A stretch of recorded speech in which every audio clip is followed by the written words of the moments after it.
Profecia bíblica, a predição de acontecimentos futuros. Mistério, uma visão obscura, como uma neblina, mas na névoa também é possível observar uma luz do outro lado. Tu, ó rei, estavas olhando e viste uma grande estátua. A estátua, que era grande, cujo esplendor era excelente, estava em pé diante de ti. A sua aparência era terrível. O peito e os braços de prata, o ventre e os quadris de bronze, pernas de ferro.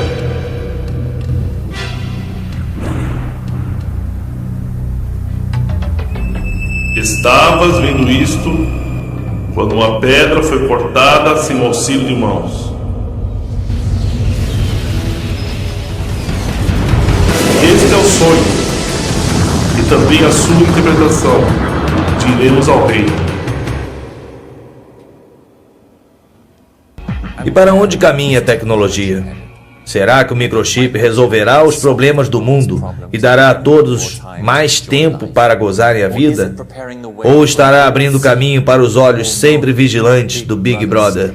A internet promete facilitar a nossa vida, conectando-nos a milhões de pessoas em todo o mundo, mas será que com isso estará fragmentando a família e destruindo a privacidade? Segundo uma recente pesquisa, 6 em cada 10 norte-americanos consideram que o fim do mundo acontecerá num futuro não muito distante. 49% acreditam que haverá o anticristo e 44% acreditam na batalha final do Armagedon. Haverá um Armagedon? De acordo com a Bíblia, sim, mas não agora. Antes virão alguns acontecimentos catastróficos descritos detalhadamente nas profecias do Antigo e do Novo Testamento. Espantosamente, dos 66 livros da Bíblia, que incluem o Antigo Testamento judaico e o Novo Testamento cristão, 18 são dedicados apenas a predições de acontecimentos futuros, e quase que 1 de cada 2 livros contém alguma profecia significativa. Israel, o berço da profecia. Mais profetas andaram por este poeirento pedaço de terra, que tem aproximadamente 80 km de largura e 400 km de comprimento, do que em qualquer outro lugar da face da terra. Profetas judeus previram não só a história do seu próprio povo com detalhes incríveis, mas também a ascensão e queda de impérios, bem como o destino da raça humana. A profecia do profeta Daniel, mais fácil de se entender, é a interpretação do sonho de Nabucodonosor. É uma das profecias mais espantosas já dada ao homem.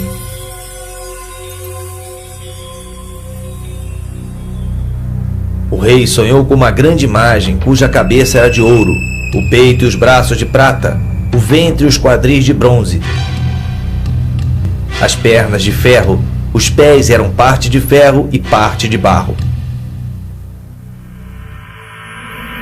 Então, uma pedra, lançada sem o auxílio de mãos, feriu a estátua nos pés de ferro e de barro.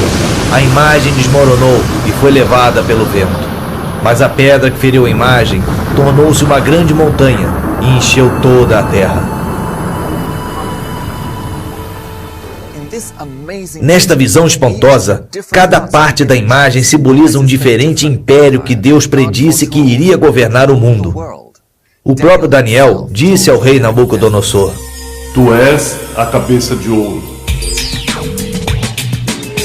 A Babilônia na antiguidade era conhecida como a cidade de ouro, e assim como a cabeça, os babilônicos eram grandes pensadores, conhecedores de astrologia, astronomia e ciência. Exatamente como a imagem tinha 2 braços, o império seguinte foi uma aliança entre os medos e os persas, que conquistaram a Babilônia em 538 a.C. Eles eram muito hábeis com as mãos, especialistas em trabalhos manuais e construção. O Império Medo-Persa foi conquistado em 333 a.C.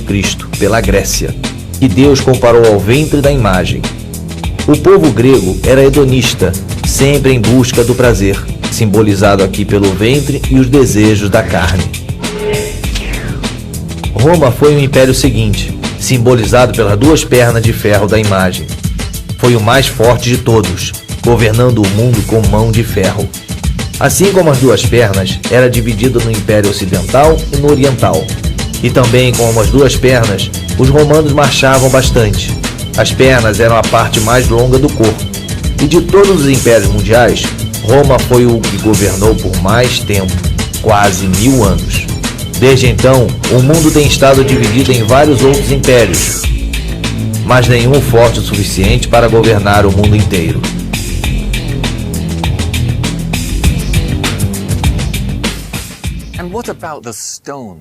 O que significa a pedra lançada sem o auxílio de mãos, que fere a imagem nos dedos e a estraçalha? As profecias de Daniel podem parecer um pouco complicadas, mas é significativo o fato de conseguirmos entender estes mistérios, porque Deus disse a Daniel: Tu, porém, Daniel, encerra as palavras e sela o livro, até o tempo do fim. Muitos o esquadrinharão e o conhecimento se multiplicará, porque essas palavras estão encerradas e seladas até o tempo do fim. But the book of Daniel today is a little bit more clear. First, because of the establishment of Israel, I believe. Secondly, because several things have happened already in the history that Daniel predicted and happened. Some of it had to do with the vision of the image that King Nebuchadnezzar have seen, with the different, main powers that will control the earth and what will happen. As we follow that study carefully, we can see very clearly the description of the Persian Empire, then the Greek Empire, then the Roman Empire, and then a situation as we have today, a clay mixed with iron, things that are, not very clear as they used to be in the past, which we have in our modern democratic society. And so when you follow that, you can follow a little bit the book and see the fulfillment of some of the prophetic words. So it's not as sealed as it used to be. I do believe there are certain things that's still hidden from our eyes that Daniel talks about, and a good study, a thorough study, will open it up before those who really study it, along with the book of Revelation. Então, será que temos uma ideia do que os pés e os 10 dedos simbolizam? Muitos estudiosos da Bíblia concordam numa interpretação chocante desta parte da imagem, relacionada bastante com Israel e seu futuro em breve. Antes de entrarmos nas profecias do futuro próximo, vamos analisar as profecias já cumpridas, pois nos darão uma melhor ideia de como Deus se comunica através de linguagem profética. Poderia-se dizer que tanto a raça judia como a árabe foram concebidas através de profecia. Deus disse a Abraão, o pai de ambas as raças, que ele deveria sair do país de Harã para a terra que ele lhe mostraria. A Bíblia relata que Abraão obedeceu sem saber aonde ia. Deus prometeu-lhe: eu multiplicarei a tua semente como as estrelas do céu e como a areia do mar. Uma aparente impossibilidade, pois não só sua esposa Sara era estéril, mas ela já tinha 90 anos de idade. Sendo assim, o primeiro filho de Abraão, Ismael, nasceu de uma mulher egípcia chamada Agar, serva de Sara. Ismael se tornou o pai das 12 nações árabes, que hoje estão espalhadas pela Ásia e África. No versículo 20 do capítulo 17 do Gênesis, Deus fala sobre Ismael: eu o multiplicarei extraordinariamente, gerará 12 príncipes e dele farei uma grande nação. A minha aliança, porém, estabelecerei com Isaque, que Sara te dará neste tempo, daqui a 1 ano. No ano seguinte, aos 91 anos de idade, Sara deu à luz a Isaque, que se tornaria o pai de Jacó, cujos 12 filhos seriam os patriarcas das 12 tribos judaicas.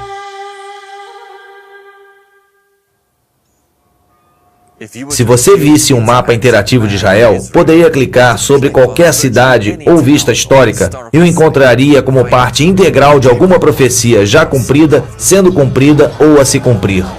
E nada melhor do que a velha cidade de Jerusalém, a capital religiosa do mundo através das eras e o centro das 3 maiores religiões mundiais.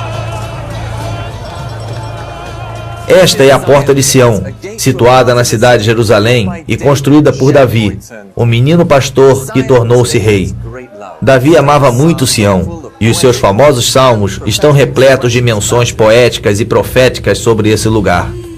Agora o seu corpo descansa neste túmulo, no lugar que ele tanto amava.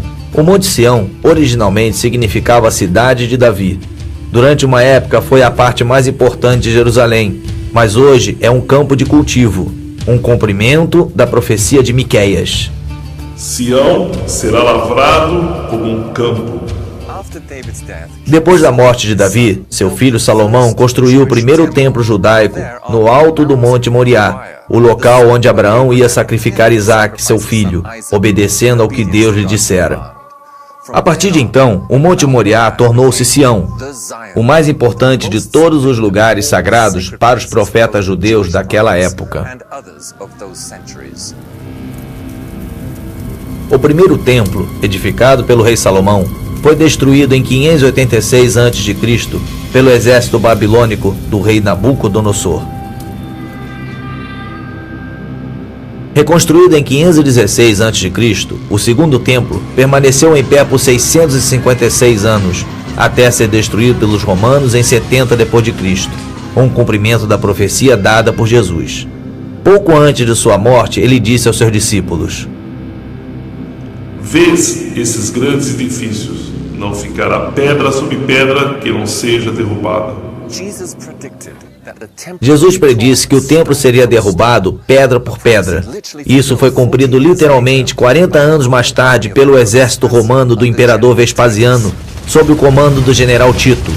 Jerusalém foi saqueada e incendiada, e 100.000 judeus foram crucificados em diferentes pontos da cidade. Os romanos então queimaram o templo, construído principalmente em madeira e decorado com ouro e prata. O ouro e a prata derretidos escorreram pelas fendas entre as grandes pedras do alicerce. Os romanos arrancaram as pedras para retirarem todo o ouro e a prata. Sendo assim, não ficou uma única pedra sobre pedra, um cumprimento literal da profecia de Jesus Cristo. Tudo o que restou do templo foi um grande muro de contenção de pedra, nivelando o local onde foi alicerçado o templo, no topo do Monte Moriá. Esse local hoje é conhecido como o Muro das Lamentações, onde os judeus vão orar pela vinda do Messias. Depois que Jerusalém foi saqueada pelos romanos em 70 d.C., o povo judeu dispersou-se por todas as nações da terra, a diáspora profetizada por Moisés no livro de Levítico. Espalhar-vos-ei entre as nações, e desembainharei a espada atrás de vós. A vossa terra será assolada, e vossas cidades ficarão desertas. Por quase 1900 anos, eles se agarraram às muitas profecias nos escritos sagrados do Antigo Testamento, de que um dia eles retornariam. Este é provavelmente o imóvel religioso mais explosivo do mundo. Monte Moriá, o local sagrado onde durante toda a história judaica os judeus fizeram os sacrifícios de animais. Segundo a tradição islâmica, foi dali que o profeta Maomé ascendeu ao céu no século VII. E de acordo com a profecia, aqui é onde será construído o terceiro templo judaico.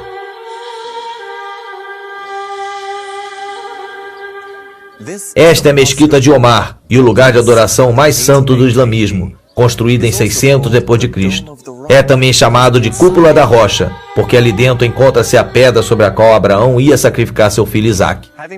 Durante os 500 anos do governo romano e bizantino, o cristianismo predominou na Palestina, mas após a conquista árabe de 641, ela ficou sob a influência do islamismo. No ano de 1099, as cruzadas tomaram Jerusalém e estabeleceram um reino feudal que durou até 1291, quando os europeus foram então expulsos pelos egípcios. Em 1516, a Palestina passou a fazer parte do Império Otomano por 400 anos, até ser dominada pelos britânicos no final da Primeira Guerra Mundial, em 1918. Segundo uma profecia muçulmana, Jerusalém seria conquistada por um profeta de Deus e tomada pacificamente. Então, quando o general Allenby, chefe das forças britânicas, e seu exército cercaram Jerusalém, o povo, ao ouvir seu nome, rendeu-se, sem resistirem, porque Allenby, em árabe, significa profeta de Deus. Precisamente aqui, nesta porta da cidade de Davi, Allenby declarou a vitória em nome das forças britânicas e aliadas. Os britânicos governaram e influenciaram bastante a Palestina por 30 anos, de 1918 a 1948. Construíram muitas igrejas cristãs e restauraram locais de descobertas arqueológicas. Sem saberem, eles ajudaram a cumprir outra profecia. Esta é a cidade de Haifa, a joia do Mediterrâneo, e local de passagem para Israel. Aos fundos, eleva-se o Monte Carmelo, onde o profeta Elias massacrou os 450 profetas falsos de Baal. O patriarca judeu Jacó predisse no livro de Gênesis que esta terra de Zebulun se tornaria um abrigo para os navios. Por milhares de anos, os navios não podiam atracar ali por ter uma baía muito rasa. Mas depois que os britânicos aprofundaram o porto em 1930, Haifa tornou-se o maior porto de Israel.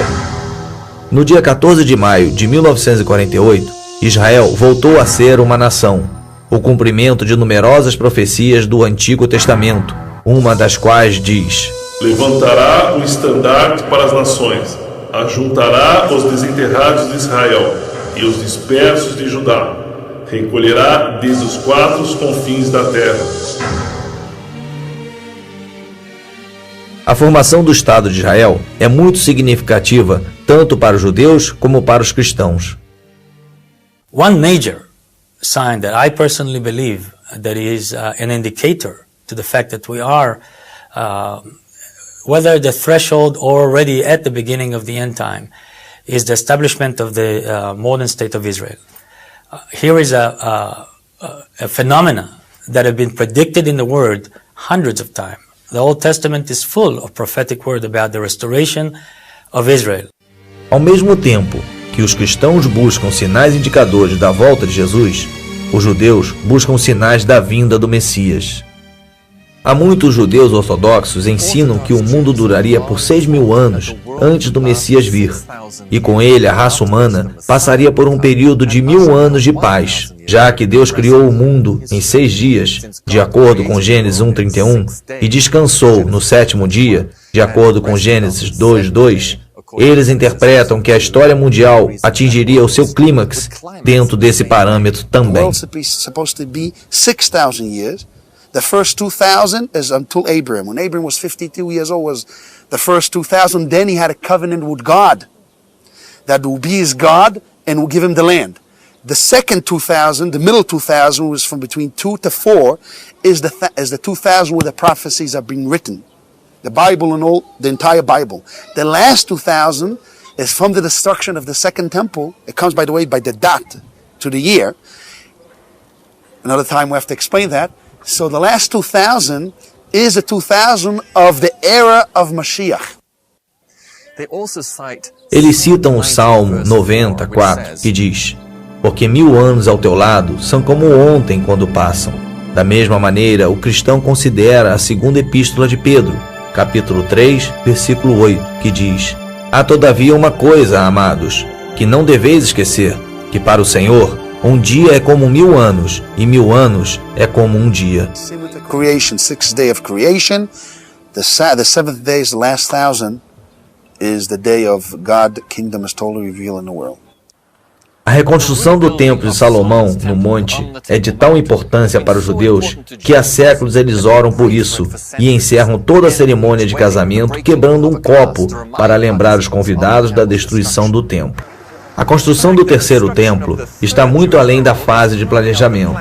Aqui, no meio de uma rotatória construída pela Prefeitura de Jerusalém, não muito longe do portão de Damasco, da velha cidade, é onde muitos consideram ser o local para a pedra angular do novo templo. The Bible tells us, "And you shall make for me a sanctuary that I will dwell among you."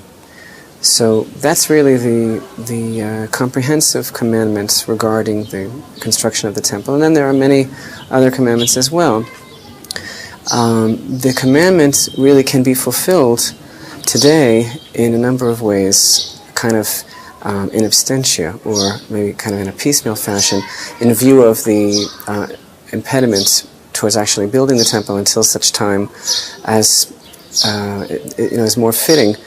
So the main way that the Institute is going about the fulfillment of the commandment and occupying itself with the goal of trying to do really as much as possible in our time towards the temple is by creating the vessels. So the vessels that are being created today are not just models or replicas, but are actually made in accordance to the biblical requirements and therefore are really ready to be used according to biblical law and can be used in the new temple. There is plans, sure there is plan. As a matter of fact, there is places in Jerusalem that they're already building the vessels and they're learning like in yeshivas, like here in Mount Zion we have a yeshiva, we have a university for Jewish studies. They learn all the different laws as to do with the sacrifices and all the different laws as to do with the temple.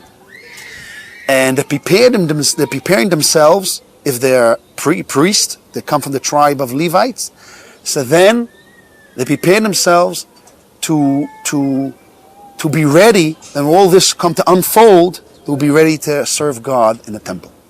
We believe that this is the destiny of the Jewish people and that we are commanded to be occupied with the building of the temple, just as we are commanded to sanctify God's name in every other way. So no, we're not really waiting for the Messiah. We don't feel that his arrival is a prerequisite for the building of the temple. Contudo, a reconstrução é inviável, porque para isso a mesquita de Omar teria que ser demolida, e isso daria início a uma guerra santa entre judeus e árabes. Aí entra o anticristo, uma personalidade política brilhante e carismática predita na Bíblia, que resgata o mundo de um quase colapso devido a problemas sociais e econômicos que ainda estão por ocorrer. Este gênio diplomático realiza o inacreditável. Ele consegue a proeza de trazer paz ao mundo e, de acordo com as profecias bíblicas, passa a ser adorado pelo mundo todo. Agora, voltando à interpretação do sonho de Nabucodonosor, Daniel mencionou os principais reinos e impérios do mundo, começando com a Babilônia, o império de Nabucodonosor. Uma última parte dessa imagem, que representa a história do mundo, ainda permanece. Como os dedos dos pés eram parte de ferro e parte de barro. Assim, por uma parte o reino será forte e por outra será frágil. Sem rei, não existe reino. Neste caso, a profecia refere-se ao anticristo. Daniel, mais tarde, explica que os 10 dedos simbolizam 10 reis que juram lealdade e apoio ao anticristo por um tempo. O ferro representa os governos duros e ditatoriais, e o barro, os mais democráticos e maleáveis. E assim como o ferro e o barro não se misturam, estas duas ideologias são governos opostos. O que mais nos diz a Bíblia sobre esta pessoa tão poderosa? Ele virá caladamente e tomará o reino com lisonjas. Ele soluciona o problema no Oriente Médio e assina um acordo de paz de 7 anos. Uma aliança que dá aos judeus, muçulmanos e cristãos direitos iguais à parte velha de Jerusalém e à área do templo. Parte deste acordo permite que os judeus reconstruam o seu templo. Como ele vai solucionar o problema do local para a reconstrução ainda é um mistério, embora a Bíblia indique que ele descobrirá uma maneira. As we know, the Antichrist will be a figure of man who proclaim peace that will attract the world with what we call today the New World Order. Very similar kind of concept, a New World Order of peace and harmony and tranquility, of living together. That person will be very attractive, probably very intelligent, and very well able to communicate, where he will attract people to believe in the peaceful solutions that he will bring to humanity. E ele confirmará uma aliança com muitos por 7 anos.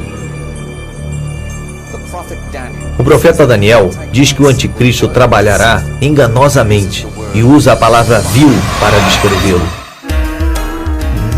Tendo conseguido a confiança e a adoração do povo, depois de 42 meses, ou seja, 3 anos e meio no poder, ele rompe repentinamente a aliança de paz com Israel e invade do norte, fazendo cessar a adoração no templo e revelando a sua verdadeira personalidade e intenções. A profecia indica que nessa hora, o líder mundial fica possuído por Satanás e declara-se Deus. devil all along is trying to imitate God. He's trying to be like God, trying to rebel against God by being as strong and as powerful in influencing mankind like God does. And so the Antichrist will have a lot of aspects that will appear as, portrayed for the Messiah, for Christ. He may be a very powerful man. He may even do some supernatural acts. We don't know.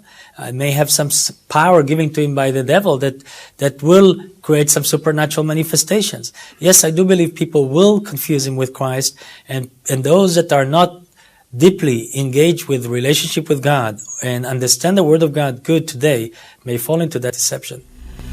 A profecia nos diz: O homem do pecado será revelado, o filho da perdição, o qual se opõe e se levanta contra tudo que se chama Deus ou é objeto de culto, de sorte que se assentará como Deus no templo de Deus, querendo parecer Deus. Na metade da semana, para cessar o sacrifício e a oferta de manjares. Foi ali, no Monte das Oliveiras, que Jesus acrescentou uma instrução muito clara em relação à profecia de Daniel, dizendo aos seus seguidores como agir quando o anticristo fizesse cessar o sacrifício no templo e estabelecesse a abominação da desolação, ou seja, a sua própria imagem como um Deus, em algum ponto do lugar santo, no templo neste monte. Quando, pois, virdes a abominação de desolação de que falou o profeta Daniel no lugar santo, então os que estiverem na Judeia fujam para os montes. Quem estiver sobre o telhado não desça a tirar de casa coisa alguma. E quem estiver no campo não volte atrás para pegar a sua capa. Porque nesse tempo haverá grande tribulação, como desde o princípio do mundo até agora não tem havido, nem haverá jamais. Esta abominação da desolação, descrita pelo profeta Daniel e Jesus, é também chamada de imagem da besta, no livro do Apocalipse. Com base no que a profecia descreve, poderia ser uma máquina computadorizada, que pode falar e mandar matar qualquer pessoa, em qualquer lugar que se recuse a adorá-la. Este rei fará conforme a sua vontade, e se levantará e se engrandecerá sobre todo Deus, e falará coisas espantosas contra o Deus dos deuses. Não terá respeito aos deuses de seus pais, nem ao desejo de mulheres, nem a qualquer Deus, porque sobre tudo se engrandecerá. Aí é que o anticristo insiste em que todos recebam a marca da besta. Talvez um chip implantado na testa, ou um número de identificação na mão, que lhe permitiria comprar ou vender, e sem o qual não se poderia fazer nenhuma transação comercial. A todos, os pequenos, os grandes, os ricos e os pobres, os livres e os escravos, faça que lhe seja dada certa marca sobre a mão direita ou sobre a fronte, para que ninguém possa comprar ou vender, senão aquele que tem a marca, o nome da besta ou o número de seu nome. Ora, esse número é 666. Pela primeira vez na história, existe uma infraestrutura tecnológica para um ditador mundial se encaixar numa sociedade ao estilo Big Brother, sem dinheiro. O papel moeda está desaparecendo e sendo substituído por cartões de plástico com uma faixa magnética ou chips. Mas nem todos serão engodados pelo anticristo. Ele não conseguirá estabelecer o seu governo mundial completamente. Daniel prediz que algumas nações se rebelarão e se recusarão a adorá-lo ou receber a marca, principalmente nações cristãs, judias e muçulmanas, a maioria das quais rejeita a adoração a ídolos. O anticristo reage iniciando a pior perseguição em massa em toda a história. Sobre isso, Jesus diz: Se aqueles dias não fossem abreviados, nenhuma carne se salvaria, mas por causa dos escolhidos serão abreviados. Esta caçada humana, semelhante à perseguição romana contra os primeiros cristãos, só que muito pior, vai durar 3 anos e meio e é conhecida como a Grande Tribulação. Então aparecerá no céu o sinal do Filho do Homem, e todos os povos da terra se lamentarão e verão o Filho do Homem vindo sobre as nuvens do céu, com poder e muita glória. E ele enviará os seus anjos com grande clamor de trombeta, os quais ajuntarão os seus escolhidos desde os 4 ventos, de uma a outra extremidade dos céus. 3 anos e meio depois que o anticristo estabelecer a sua imagem, Jesus voltará nas nuvens, onde todo o olho o verá. Ele reunirá aqueles que lhe permaneceram fiéis através da grande perseguição do anticristo, literalmente tirando-os da terra e indo ao seu encontro nas nuvens. Com os seus fiéis a salvo, começa então o juízo de Deus contra o anticristo e seus seguidores.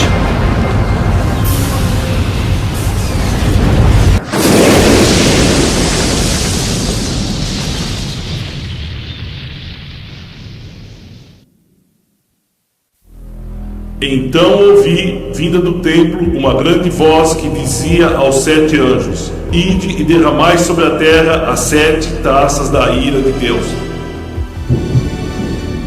O primeiro saiu e derramou a sua taça sobre a terra, e apareceu uma chaga feia e dolorosa nos homens que tinham o sinal da besta e o que adoravam a sua imagem.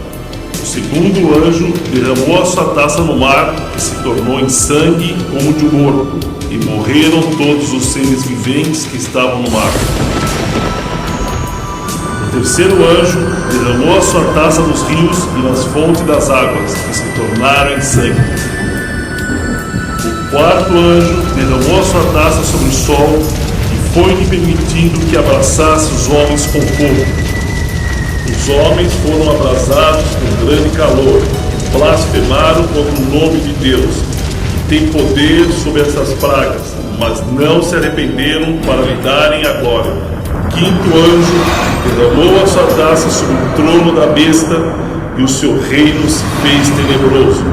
Os homens mordiam as suas línguas de dor, e por causa das suas dores e das suas chagas, blasfemaram contra o Deus do céu e não se arrependeram das suas obras. O sexto anjo derramou a sua taça sobre o grande rio Eufrates, e a sua água secou-se, para que se preparasse o caminho dos reis do Oriente.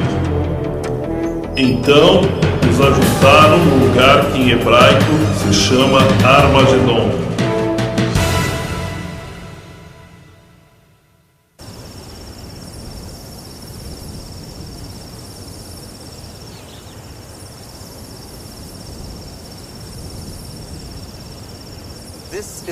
Este é o Vale de Megido, também conhecido como Vale Esdraelon em Israel. Armagedon, em hebraico, significa colina de Megido, e é um grande monte em forma de cúpula no vale. Quando Napoleão viu pela primeira vez o grande vale, que vai do sul de Haifa até Jerusalém, exclamou: "Que ótimo local para uma batalha!" Quando o general Pershing, um dos grandes generais da Segunda Guerra Mundial, o viu, declarou: "Que ótimo local para uma guerra estratégica!"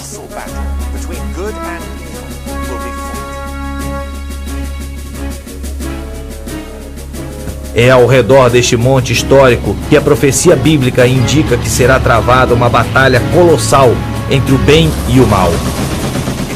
Os exércitos do Senhor no céu preparam-se para a batalha. Enquanto o anticristo está envolvido na batalha, Jesus e os seus filhos ressuscitados surgem com uma invasão celestial. O anticristo vira suas armas contra o exército celeste e inicia uma batalha como nunca houve na terra, a Batalha de Armagedon.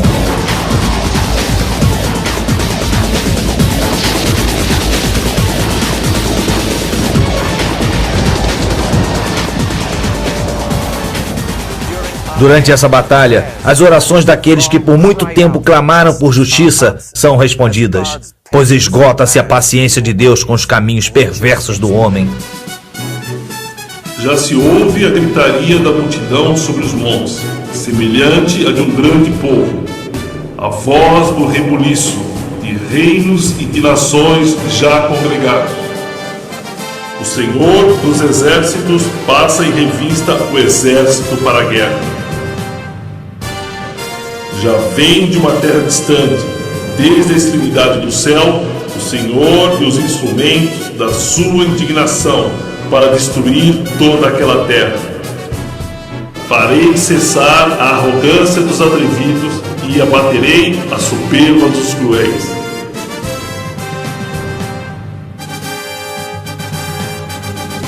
estavas vendo isto, quando uma pedra foi cortada, sem o auxílio de mãos, a qual feriu a estátua nos pés de ferro e de barro e os esmiuçou. Jesus muitas vezes é chamado de pedra angular, o início de um novo alicerce no templo, um alicerce espiritual. Exatamente quando a pedra lançada do nada acerta a imagem em Daniel 2, Jesus, o Filho de Deus, vem do céu para pôr um fim ao reino do Anticristo. Segundo Daniel, a batalha de Armagedon dura 45 dias. O Anticristo é jogado vivo num lago de fogo e seus seguidores malignos são massacrados. A carnificina será tal que o profeta Ezequiel diz que só em Israel levará 7 meses para enterrarem todos os mortos e 7 anos para limparem o metal torcido e os armamentos destruídos. A batalha já vencida, Jesus mais uma vez pisa na terra, aqui no Monte das Oliveiras. Naquele dia estarão os seus pés sobre o Monte das Oliveiras, que está defronte de Jerusalém para o Oriente. O Monte das Oliveiras será fendido pelo meio, para o Oriente e para o Ocidente, e haverá um vale muito grande. Metade do monte se apartará para o norte e a outra metade para o sul, e o Senhor será o rei sobre toda a terra. Os sismólogos informam que o Monte das Oliveiras está situado sobre uma falha geológica e que existe uma rachadura que corta o monte ao alto, de norte a sul.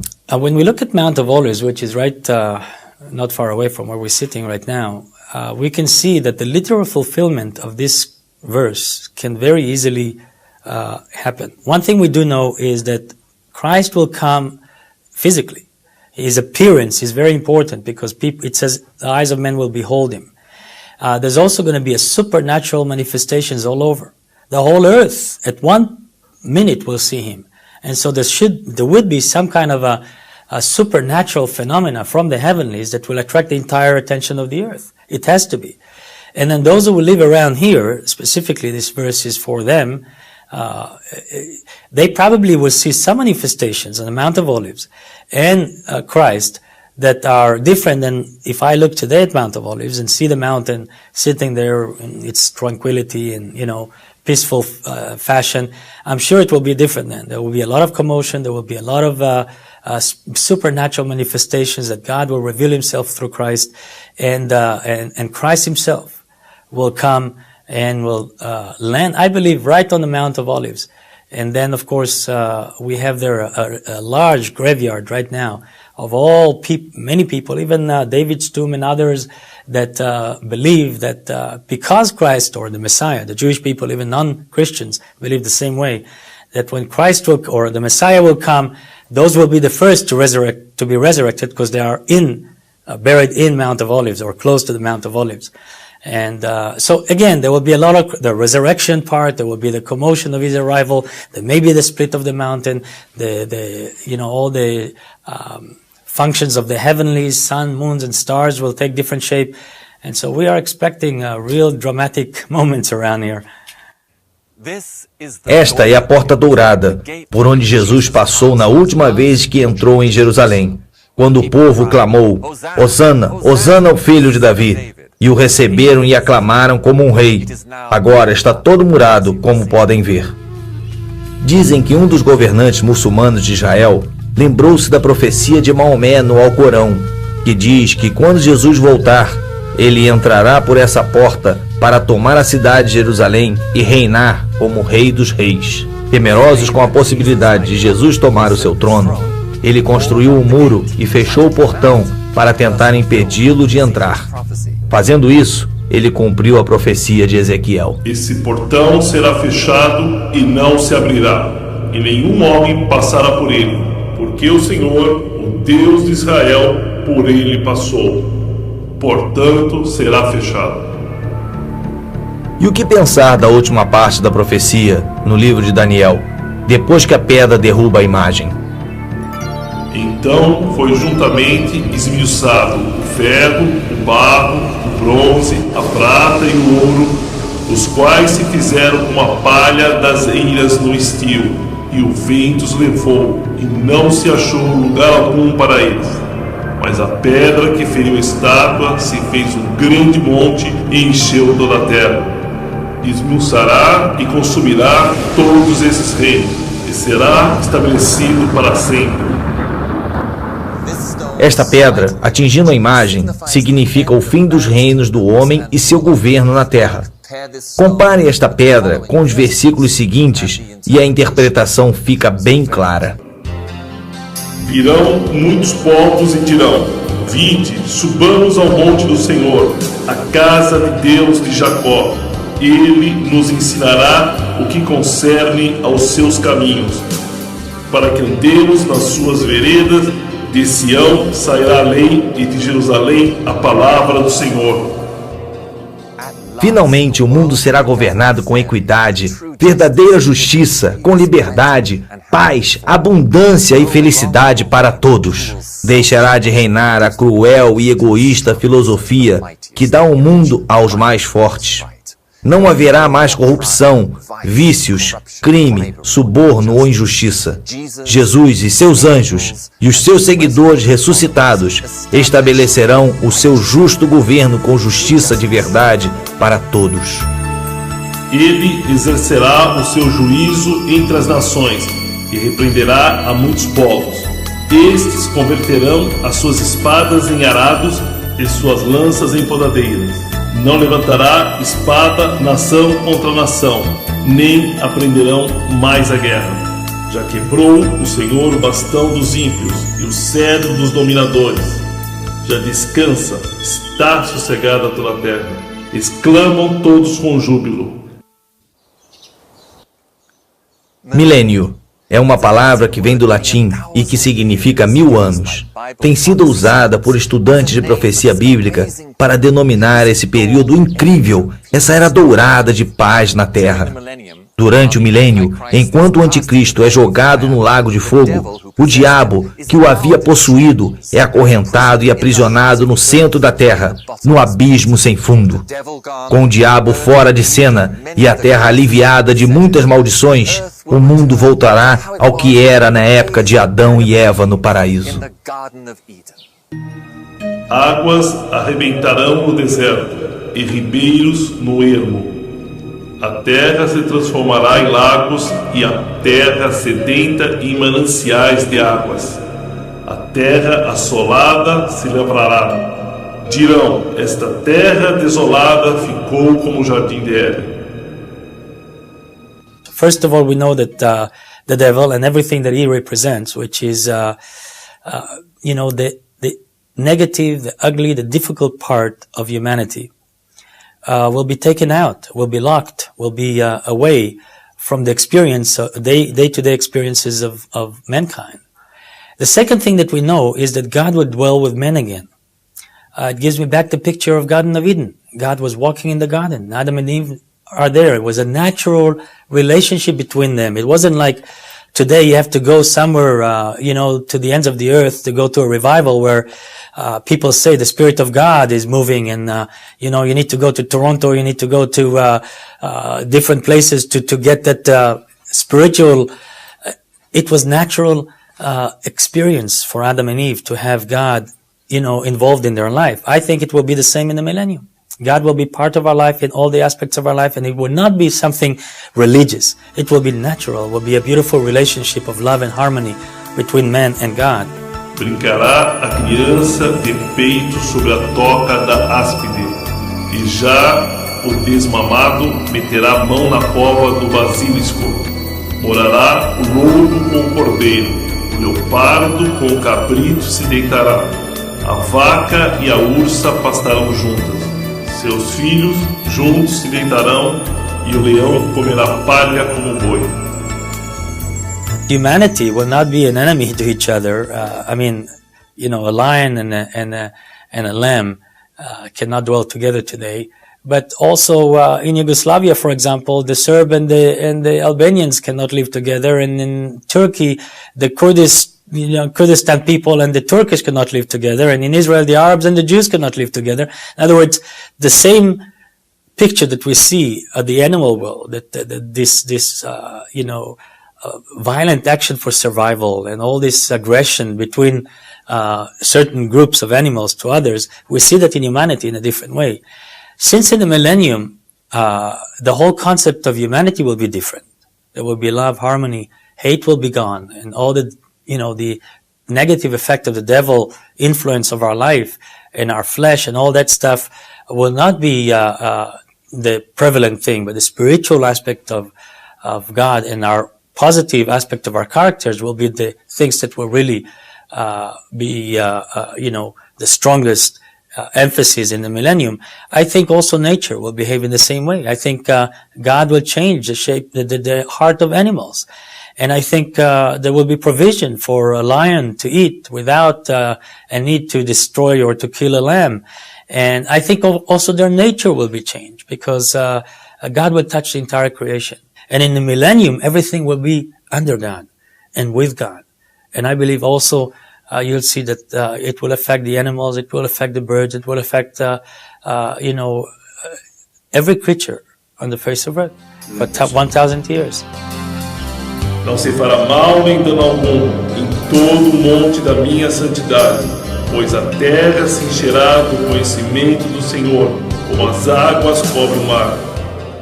The devil will be locked for 1,000 years, and then later on he will be released. So there will be some kind of connection to him that we don't understand how it will be, but those will be immobile, unable to influence society for 1,000 years. They are limited in those 1,000 years with their powers and their ability to influence humanity. No reino do milênio, as pessoas vão voltar a utilizar meios de transporte que não poluem o ambiente, como cavalos, camelos, carroças e lindas caravelas. Também não haverá mais grandes cidades, indústria pesada, fábricas com chaminés soltando fumaça e poluindo, e maquinário destrutivo. O mundo voltará a ser uma sociedade agrária, vivendo em pequenas, tranquilas e aconchegantes comunidades rurais. Não será como se a Terra tivesse voltado atrás no tempo. Haverá conveniências modernas e tecnologia avançada, mas nada que cause mal ou destrua o ambiente. E as almas daqueles que foram degolados por causa do testemunho de Jesus e pela palavra de Deus, e não adoraram a besta, nem a sua imagem, e não receberam o sinal na testa nem nas mãos. Reviveram e reinaram com Cristo durante 1000 anos. Estes cidadãos do céu são os fiéis de todas as eras, que serviram a Deus. Às vezes refere-se a eles como os santos ressuscitados, cujos corpos são semelhantes ao de Jesus depois da sua ressurreição. No milênio, os que tiverem corpos ressuscitados poderão interagir com os que têm corpos normais e terrenos, como Jesus com os seus discípulos depois da ressurreição. Um corpo que, como São Paulo disse, é semeado para a corrupção e se levantará na incorrupção. Não julgará segundo a vista dos seus olhos, nem repreenderá segundo o ouvir dos seus ouvidos, mas julgará com justiça os pobres e repreenderá com equidade os mansos da terra. A Bíblia afirma que o reino de Jesus Cristo sobre a terra, durante o milênio, será um reino de pureza e de verdadeira justiça. It will not be the same Christ that we knew as a suffering Messiah who is going to die for our sins. It's going to be the king, the warrior, the judge, the majestic, powerful arm of God. And the picture of that Messiah will be implemented in the person of Christ when he comes back. And so we're talking about tangibles. We're talking about something that we can see, we can touch, we can feel. So it will be a physical presence of Christ that will be among us. And I believe that he will dwell among us in this 1,000 years. He will be our King, our Lord, and the one whom we worship and adore. As profecias que abordamos neste filme são meramente algumas das milhares de profecias cumpridas sobre os impérios, indivíduos e eventos mundiais que os profetas bíblicos previram com grande precisão. Estes mesmos profetas afirmaram repetidas vezes que Deus estabelecerá o seu reino celestial de amor, paz e justiça através dos seus seguidores ressuscitados. O reino e o domínio e a majestade dos reinos debaixo de todo o céu serão dados ao povo dos santos do Altíssimo. O seu reino será um reino eterno, e todos os domínios o servirão e lhe obedecerão. Deus tem dado ao homem a sua chance de tentar resolver os seus próprios problemas e trazer paz e felicidade ao mundo. E se Deus não interferisse nesta última hora da história, o homem provavelmente destruiria a terra completamente e se aniquilaria. Por isso, Jesus profetizou que nos últimos dias, a menos que aqueles dias fossem abreviados, nenhuma carne seria salva. Na verdade, a Bíblia diz que o mundo irá de mal a pior, mas também promete que quando o homem alcançar o seu limite, Deus interferirá e restaurará a terra a uma condição idílica, pela qual milhões continuam a orar todos os dias. Pai nosso que estás no céu, santificado seja o vosso nome. Venha a nós o vosso reino, e seja feita a vossa vontade, assim na terra como no céu. O pão nosso de cada dia nos dai hoje. Perdoai as nossas ofensas, assim como nós perdoamos a quem nos tem ofendido. E não nos deixeis cair em tentação, mas livrai-nos do mal. Porque vosso é o reino, o poder e a glória para sempre. Amém.